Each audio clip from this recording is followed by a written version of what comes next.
300 साल। सोचिए, एक ऐसा साम्राज्य जो 3 सदियों तक चला, जिसने कला और संस्कृति को एक अलग ही लेवल पर पहुंचा दिया, और फिर अचानक सब बिखर गया। तो आज हम मुगल साम्राज्य की इसी कहानी में उतरेंगे, इसके शानदार आगाज से लेकर इसके दर्दनाक अंत तक। तो चलिए देखते हैं कि ये सफर कैसा रहा। हम शुरू करेंगे संस्थापक की जीत से, फिर देखेंगे अकबर का दौर जब साम्राज्य अपनी बुलंदियों पर था। उसके बाद बात होगी शान और शौकत और उत्तराधिकार की, और फिर वो बड़ा बदलाव, वो ग्रेट रिवर्सल, जो आखिरकार साम्राज्य के पतन का कारण बना। ये देखिए, ये टाइमलाइन एक नज़र में पूरी कहानी बयां कर देती है। 1526 में बाबर के एक हिम्मत भरे कदम से शुरू होकर 1857 में इसका औपचारिक अंत। 300 साल से भी ज्यादा का सफर, और इसमें वो सारे बड़े मोड़ शामिल हैं जिन्होंने इस साम्राज्य की किस्मत लिखी।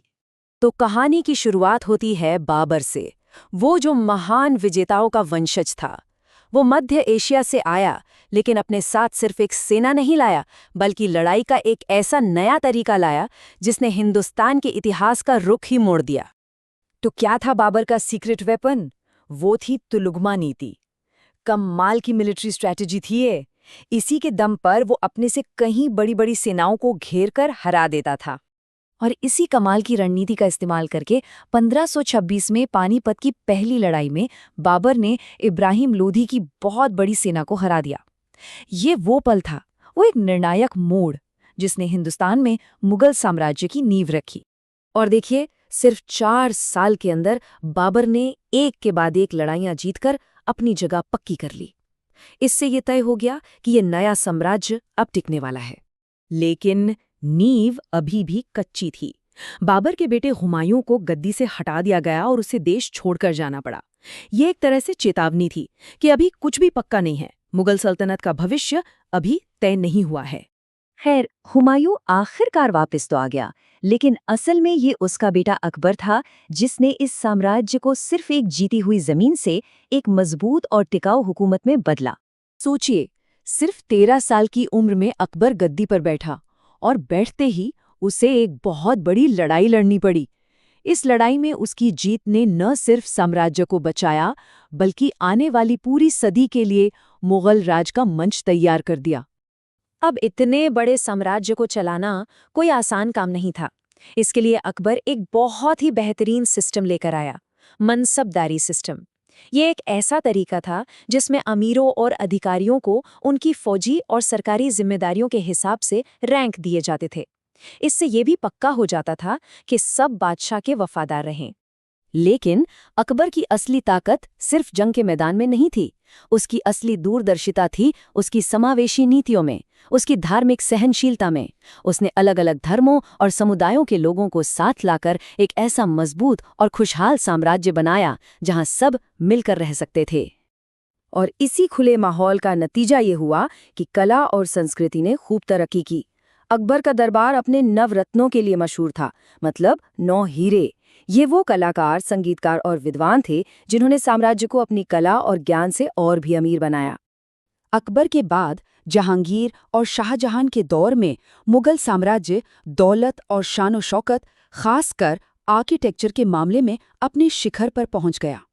इसी दौर में हमें ताजमहल जैसी शानदार इमारतें मिलीं, लेकिन इस चमक धमक के पीछे एक सच्चाई ये भी थी कि इन बड़े बड़े प्रोजेक्ट्स के लिए बहुत पैसा लगता था, और ये पैसा आता था भारी टैक्स से। इसका असर सीधा शाही खजाने पर पड़ रहा था। और इस शान और शौकत के नीचे एक बहुत बड़ी कमी छिपी थी, वो ये कि अगला बादशाह कौन बनेगा, इसका कोई साफ नियम नहीं था। तो नतीजा ये होता था कि जैसे ही कोई बादशाह बीमार पड़ता, उसके बेटे तख्त के लिए एक दूसरे के खून के प्यासे हो जाते थे। अब बात करते हैं औरंगजेब की, एक बहुत ही जटिल और विरोधाभासों से भरा शासक। एक तरफ उसकी गहरी धार्मिकता और बड़ी बड़ी महत्वाकांक्षाओं ने साम्राज्य को उसके सबसे बड़े आकार तक पहुंचाया, तो दूसरी तरफ अनजाने में ही सही उसी ने इसके पतन की जमीन भी तैयार कर दी। और यहीं पर आता है वो ग्रेट रिवर्सल। औरंगजेब ने एक एक करके अकबर की बनाई हुई सहिष्णुता की नीतियों को पलट दिया। उसने गैर मुसलमानों पर फिर से टैक्स लगा दिए और उन साथियों को खुद से दूर कर दिया जो कभी साम्राज्य की रीढ़ की हड्डी हुआ करते थे।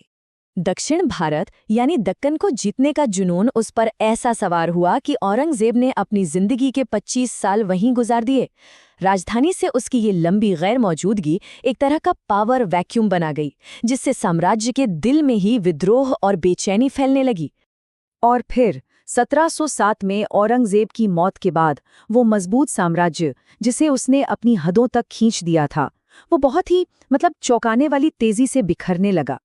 औरंगजेब के बाद गद्दी पर बैठने वालों का एक लंबा सिलसिला शुरू हुआ, जो ज्यादातर कमजोर शासक थे। वो बस नाम के बादशाह थे। असल में तो वो ताकतवर दरबारियों के हाथों की कठपुतली थे, जो अपने अपने फायदे के लिए लड़ रहे थे। और अपनी कमजोरी और हताशा में इन बादशाहों ने कुछ ऐसे फैसले लिए जो बहुत घातक साबित हुए, जैसे कि यूरोप से आए व्यापारियों को बड़ी बड़ी रियायतें देना। ये वो बीज थे जो आगे चलकर ब्रिटिश राज के पेड़ के रूप में उगे। और फिर वो आखिरी बड़ी चोट लगी जब ईरान से आए नादिर शाह ने दिल्ली पर हमला किया और उसे तहस नहस कर दिया, सारी दौलत लूट ली। ये सिर्फ एक फौजी हार नहीं थी, ये एक ऐसा जख्म था जिसने मुगलों की बची खुची इज्जत को भी मिट्टी में मिला दिया।